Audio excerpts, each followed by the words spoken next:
Stay tuned to Cardinal Television. Commotion's coming up next.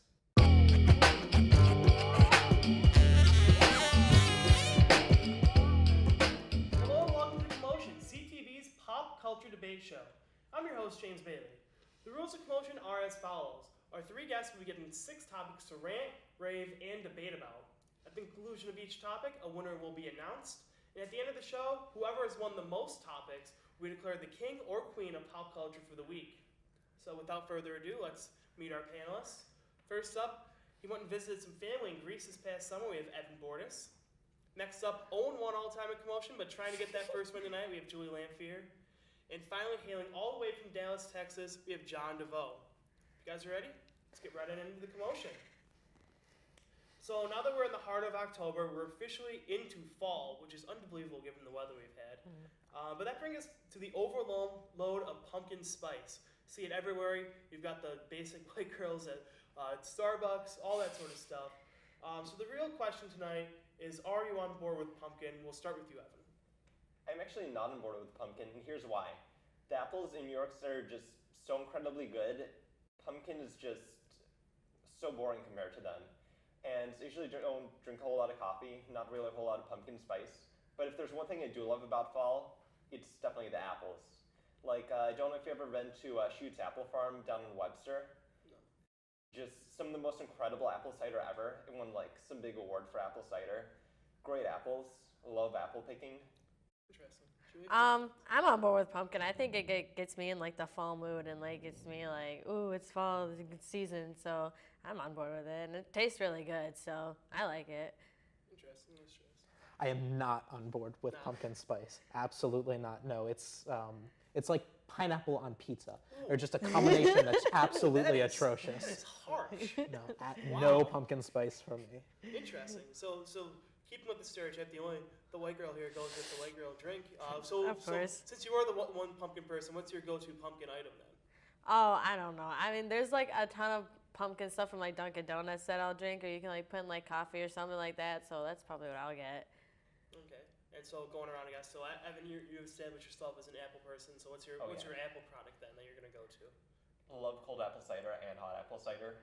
Interesting. Just so good at this time of year, especially from Schutt's. Also, over at Lackman, I just had some really good apple cider before this. How much does Shoots pay you to promote tonight? Quite a lot. Quite a lot.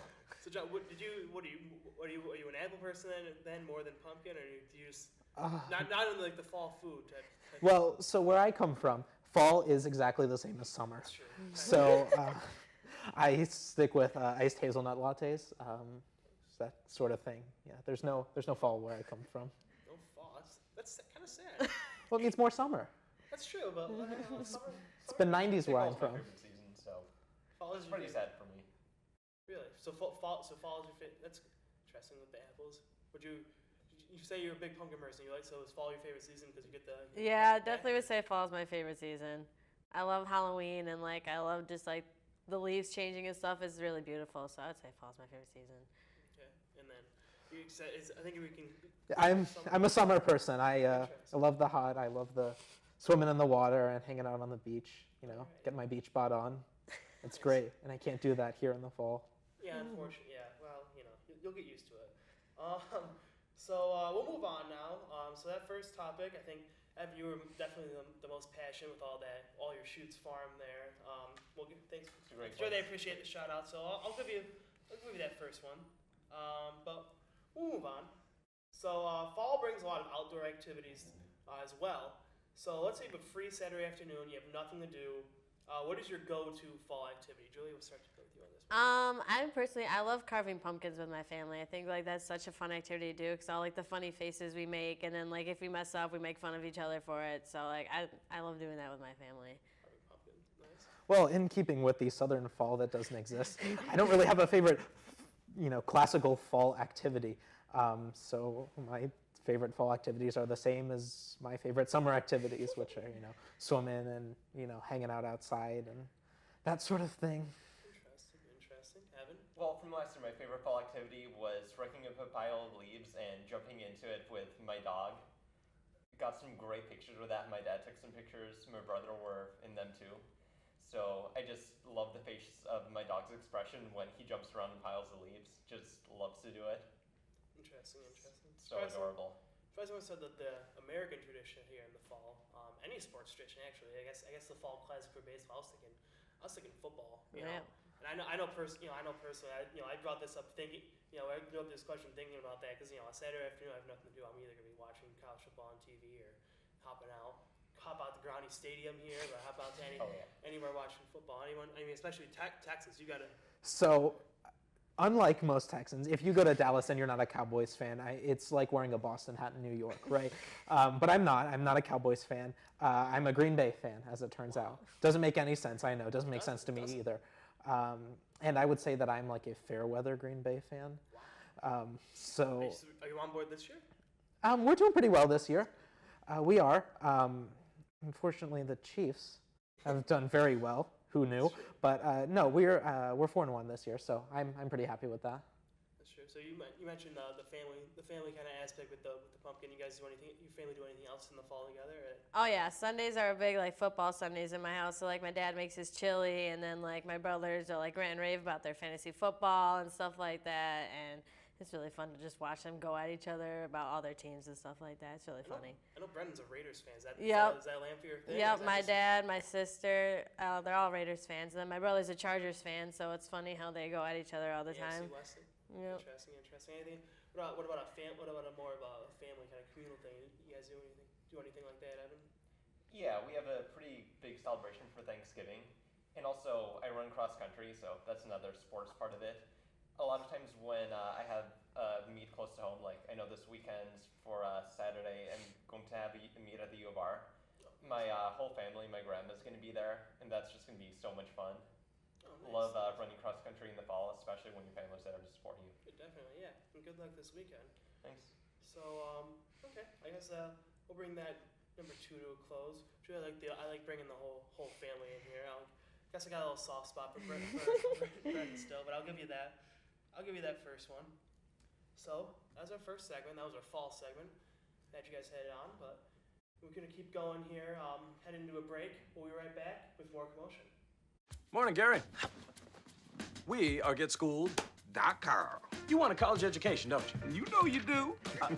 Yeah, but I don't know where to start. That's why we're here. We're free, handsome, I think we're breathtaking. and here to guide you through every step of the way, starting with attendance. Gary, financial aid forms. Biology homework, G. I got this. Is that Bran?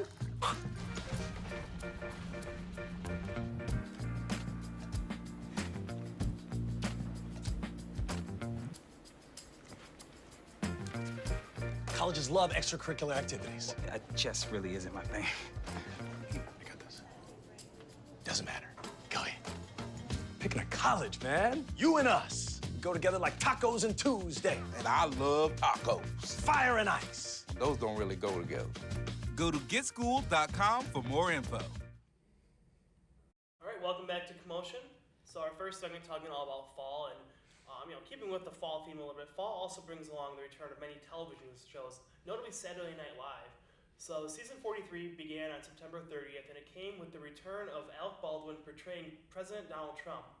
So there were some before the season questioning whether or not SNL would continue to give such a big and potentially career-changing role to a non-cast member. So you guys think that the show has a full-time cast member that's capable of pulling off Trump, or should they keep Baldwin? So we'll start with that. We'll start off with that one, and we'll start with John for this one. So I think SNL does have some very talented people who could portray Trump. Of course, Kate McKinnon can sort of act as anyone and be great. They had Daryl Hammond, who used to do it, and then Taron Killam, who's still on, who has played Trump in the past. And they're all great. They're all funny. Of course they're funny. They're on SNL. But now that it's been acted as Baldwin for over a year now, or at least almost a year. It's probably been over a year since the election. That's sort of the gold standard of a Trump impersonation, and I think anyone else who would do it on SNL, even those talented people, would not be able to do it justice. Yeah, I agree. Baldwin has done a good job, but the question comes back to, and I'll move it over to Evan. Should SNL, move away, pour their own people towards doing it? I actually really like Alec Baldwin's impersonation of Trump. I think one moment that really made me realize, oh my god, this is the best impersonation of Trump ever, is the segment about the town hall debate where Hillary's just giving her speech and then Trump's just following her around with Jaws music and says, "Wrong." He was just hilarious. I like some of the names you mentioned, but I really think Alec Baldwin is the best person to impersonate him because he really does have that experience, and as you said, he really is the gold standard. People just love him. Julie, what are your thoughts on this? Yeah, I kind of agree with him that Alec Baldwin is just like everyone's so used to him like being Trump, so like he's like the gold standard, like he's so good at it, and it's so funny when he does it. So I mean, like they have other funny people too on SNL, like he said, but like I agree that Alec Baldwin should say it's Trump because everyone's just so used to it, and it's really funny. Interesting. Do you think it's fair? Now, do you think it's fair to both sides? So fair for SNL to have to keep Baldwin on as while he's doing other stuff, he has to keep coming back to SNL every week, and also fair to the cast members where playing the president that sometimes is kind of a role that kind of can define people. You mentioned Daryl Hammond, and him being able to play Clinton in the past kind of like help move him up and stuff like that. So you think that's fair to everybody to have the arrangement they have right now? I don't know that it's fair. And even Daryl Heyman, who I would say did the next best Trump impersonation, he's not a permanent cast member either. So is it fair? Probably not. But I don't really think it's supposed to be fair. I don't think that matters more than how entertaining it is, how good it is, especially for a show like SNL, which had its best season in 2 decades last year. But I know that Baldwin's also said that he can't keep going with the Trump impersonation. He said it a couple of times, that it's a little bit long in the tooth, and he's thinking about moving on. And SNL's probably about ready to move on from him too, which is sad, but because he's absolutely hysterical. But you gotta do what you gotta do, I guess. So move on to Evan. You think is it fair for everybody to you think it's gonna keep going? Yeah, I think it will. I think there are a lot of great people who can impersonate Trump. Like, I don't know if anybody's seen the America's Got Talent episode where there was just this incredible Trump impersonator dancing and singing. He was just hilarious. I think he could definitely take on the role, and I think it'd be really interesting because both of them are NBC, to see that, hey, somebody from America's Got Talent was able to get on SNL from the show. Interesting. I mean, I don't think like it's fair. Obviously, like it's not fair because nobody else will like get a chance at it. But at the same time, it's like what people like to see, and like it's entertaining to them. So I feel like if that's what people like to see the most, and like that's what they're gonna keep. Interesting. And Evan you jumped the gun a little bit there.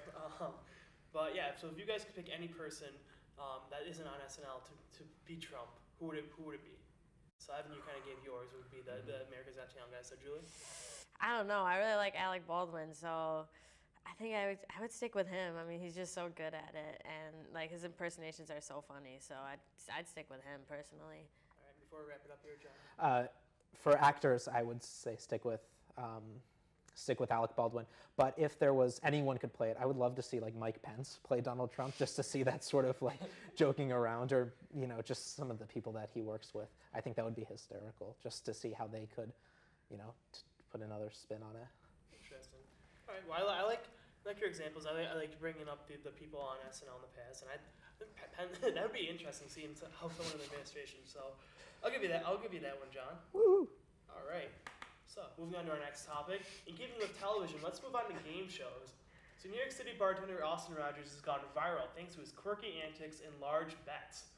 So Rogers is currently on a winning streak of more than 10 days and has made over $365,000 on Jeopardy. So if you guys could be a contestant at any game show, which one would it be? I guess we're back around to Evan starting this one. If I could be in any game show, it would definitely be The Wall. I just love some of the questions on The Wall, and I love how it's just so unique that the contestants don't know if they answered the questions right, and about the whole whether they signed the contract or not. Not to mention, I really like how it's something like husband and wife, brother and brother, or brother and sister. I think I'd love to go on with my brother, and you want to go on The Wall with the president? I think that would be great at The Wall. Oh yeah, I get it. So, yeah, I really like the idea of dropping the balls and seeing how much you win instead of just Jeopardy. This question is $500. it's a lot more unpredictable. And I think that makes it a lot more fun to play and a lot more fun to watch. Interesting. So, Julie? I'd probably go on Family Feud because me and my family like bring in back like the family aspect. Like we watch that too all the time, and like we always scream out the answers to like see if like what we would answer and what everybody else would answer, and it's just like such a funny show to watch and like see what people answer and like, oh, like why isn't that on the board, that should be an answer and stuff like that. And since there's so many generations in my family, like each of us could have like a shot at like trying to get the answers right and stuff like that, so because there's so many different generations. So I think it'd be like really funny and fun to go on that one. I would probably agree. I would come back to that in a second. I'll go with Johnny answering.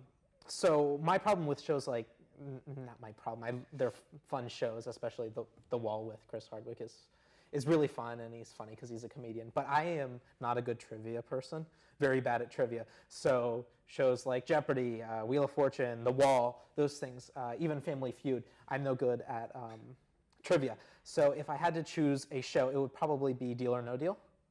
It's not, I don't think that's on air anymore. No, it's probably not. Howie Mandel's moved on. Tim America's Got Talent. Yeah, that's right. He's on America's Got Talent, isn't he? But that would be the show to go to because it's like a high stakes show. Like you can win the $1 million, as opposed to a huge 10-day winning streak of less than $500,000. Not that that's no money, but that would probably be my show of choice. Be Deal or No Deal. Interesting. Yeah. It kind of hurts you a little bit that I don't think that. Yeah, I think it has been canceled. That shows you how much I watch TV. Interesting, but I do like Family Feud. I think that I'd like to be on there too. Just be with Steve Harvey too, right? Yeah, Steve Harvey's hilarious. Oh my god, like with every contestant, he's just so funny. Interesting. Yeah, I think Steve Harvey would be great, and I agree with like the family aspect. You're not just on there by yourself, on there with a lot of people.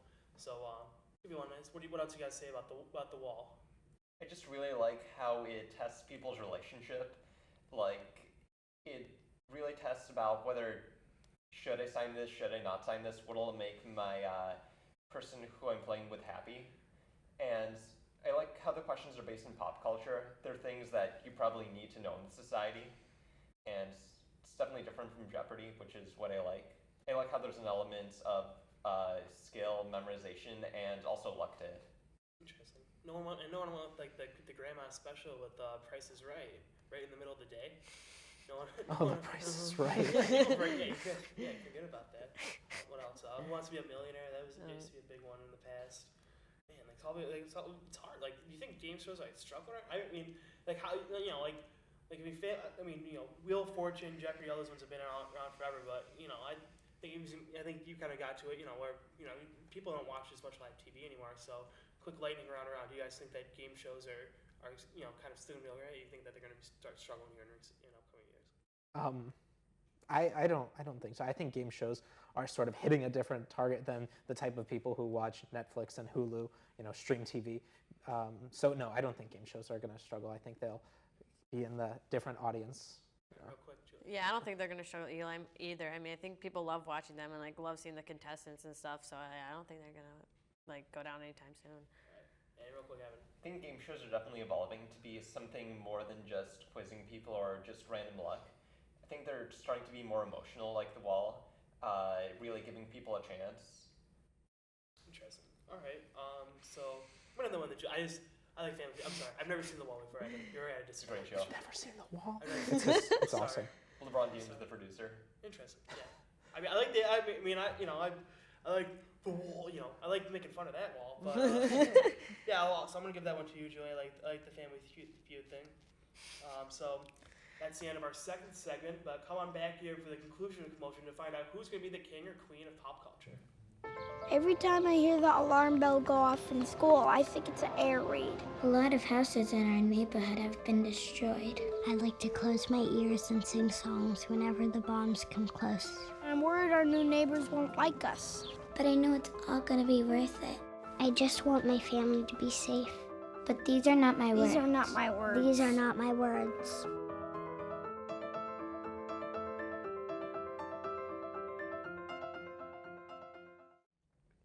All right, welcome back. So as everyone knows, I'm a sports guy, so we're going to throw in our token sports topic now. So long story short, the U.S. lost to Trinidad and Tobago on Tuesday and were eliminated from the World Cup qualifying for 2018. and it'll be the first World Cup without the U.S. since 1986. Among the countries who have managed to qualify for Russia 2018 is Iceland, a country with a population of approximately 332,000 people, roughly the same as Corpus Christi, Texas. So should the U.S. care about missing the Cup? And as silly as it sounds, does it kind of challenge the U.S.'s status as a world superpower since they didn't make it? We'll start with Julie.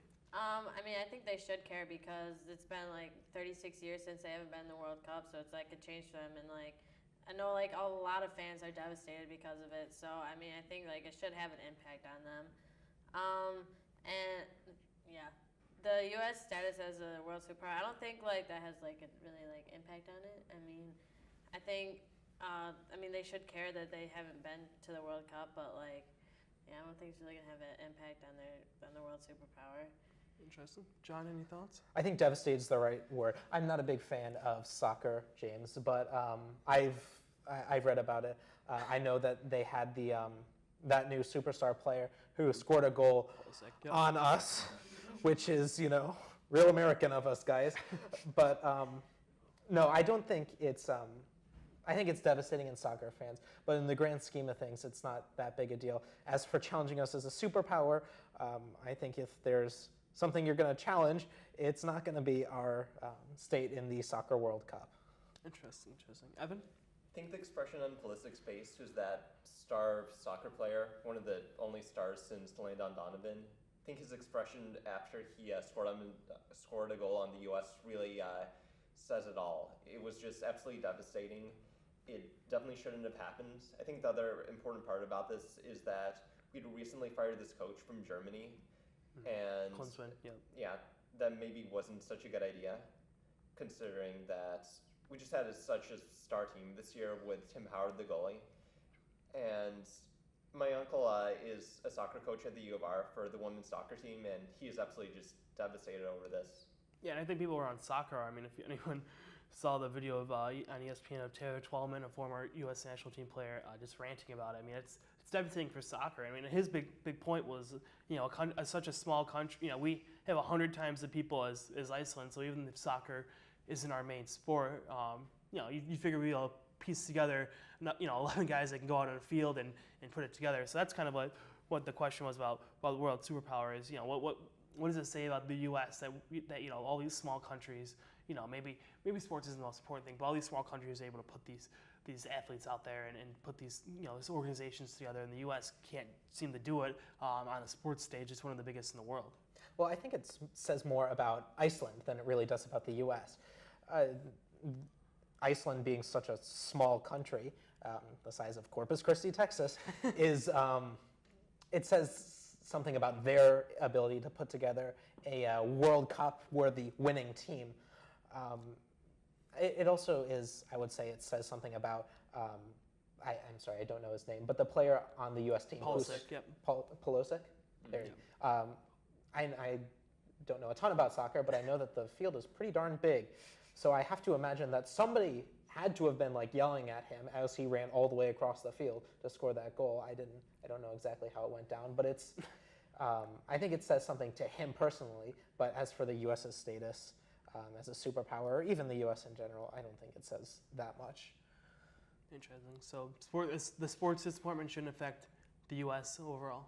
I think that it really shouldn't affect the U.S. That much. It's a big, huge loss, and it's devastating for the fans and stuff. But I don't think it should really affect us in a way, because there's always 4 more years where we can have another chance to make it to the World Cup. I know it's far away, but there's always another shot, another chance. All right, Evan. I think here's where it hurts the U.S. the most. So soccer is the fastest growing sport in America and the U.S., and there's a bunch of really hopeful young soccer playing athletes. So when I was in Greece, people just assumed that soccer wasn't a big deal at all in the U.S. And I tried to convince them that it was changing, that football numbers are going down.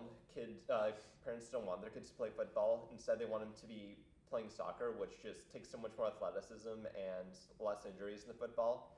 And I think this is really a big hit to U.S. soccer, because if kids don't see the U.S. in the World Cup playing soccer, then they won't want to play. really won't feel inspired and feel like this is more of a just international thing. Yeah, and it also hurts when we mentioned Paulus. I mean, he's going to miss out on his first chance at a World Cup. So we have to move on. But Evan, I'll give you that. You had the facts to back that one up. So 2-2, Evan and Julie. John, this last is your chance to claw back in it. Something like that. We'll see, won't we? All right. So our last one, Star Wars alert. The new trailer for The Last Jedi dropped on Monday.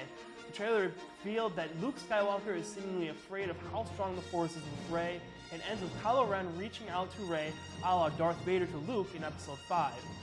So the closer this week is, do we think that Rey is going to turn to the dark side? John, what are your thoughts on this? Please don't tell me you haven't seen Star Wars. I don't know the first thing about Star Wars. Unbelievable. I know That's that coming from someone that's been on the show before and asked a question about Star I know Wars. that they stab each other with lighty swords, and I know that Darth Vader's quote from one of the movies, probably one of the first three that are also the second three in name. I don't know how that works either, but I know that his quote, "Your lack of faith is disturbing," is used in churches everywhere. And that's about all I know about Star Wars. Oh man, I thought you were gonna misquote the quote from Empire, but man, that's painful. All right, Evan, please tell me you have something on this. Yeah, I do. After Kylo Ren killed Han Solo, I don't think there's any way Rey will go to the dark side. Interesting. No way. Interesting. Yeah, I don't think she really has any motive to go over to Kylo Ren's side. I think she'll instead stay with Luke Skywalker and the Empire. Interesting. But who knows what'll happen? Who knows what she's thinking in her head? Okay. Well, we'll get Julie's first thoughts. She's obviously I'm also not the biggest Star Wars fan. Like, my sister watches it all the time, so I'll watch it with her, like, when she does watch it, but, like, I don't, like, watch it on my own. So, but, like, I know, like, what's going on and stuff, so, like, yeah, I don't think Rey's going to go to the dark side, because I think she's going to stay with, like, Luke Skywalker and all them. I don't think, like, she has that motive in her to go there. Interesting. So Rey is a girl's name? Rey is a girl's name. Man, okay, so John is eliminated from this discussion. General discussion for Chewie and Evan, though. So the big thing is, Luke seems afraid, and he says that he's only seen that amount of power in one other person before, and the implication being that Kylo Ren, his former protege, is that person. So Luke being afraid of it, and also combined with the fact that Rey, she isn't a Jedi herself. She really doesn't have a connection to the Force. She's connected to the Force, but no connection to the old Jedi. So do you think that she has that sort of thing where Luke knew his father was a Jedi, that's why he stayed. Rey doesn't really have that connection. She doesn't even know who her parents are. So do you think that? So with that in mind, do you think that Luke's seeing into the future? I mean, it's called The Last Jedi, which we're assuming that Last Jedi is Luke. So what are you thinking? When I saw the name Last Jedi, I was actually thinking Rey, because we really don't know about who her parents were. She could be related to Jedi. Who knows? Maybe even Lord Vader himself. So that's what happened there. So that's another question. Do we think the Last Jedi is Luke, or do we think it's Rey? Mm-hmm. I'd say Rey, because if she's not a Jedi, then how could she use the Force? She has to be related to somebody who was a Jedi. So interesting. But then again, Anakin was not related to anybody before the midichlorians created him. Yeah, I think it's really strange how this is unfolding. Interesting. It'll be a really interesting movie. Yeah, I think that Rey would be like the Last Jedi. I don't think it would really be Luke, because like they're trying to focus it on something else. So like I think like having like a twist in a way that like Rey's like the Last Jedi. So that's my thing. Interesting. This is disappointing. Give a shout out to former CTV president Nick Ferguson. We tried to think of this question with you in mind. R.I.P. Nick. But Evan, for being R.I.P. He's still alive, but he's his memory of being part of CTV not here anymore. Evan, since you seem to be most versed in Star Wars, I guess, kind of won this one by default. And that will make crossed my name out. That will make Evan our Commotion champion for the week. So, congratulations, Evan. While you're collecting your thoughts, we'll remind everyone that you can find Commotion and all of your other Cardinal Television favorites on Campus Channel 4, and also be sure to follow us at Cardinal Television Fisher on Facebook, Twitter, and YouTube. So, without further ado, Evan, what do you got to say? Let me just start off by saying that I absolutely love this time of year, fall, and I just love the show Commotion. You should definitely do the show. It's a lot of fun. It's a great way to get public speaking skills. Also, something to put on a job resume. Actually, did put that on my job resume this summer. So anyways, I just love Cardinal TV. I love writing articles for the Cardinal Courier, and I love this campus. And I love that you didn't play in Gangnam Style. So. Oh yeah, I remember that. I could still do it. No, please don't. Thanks for tuning in. We'll catch you next time on Commotion.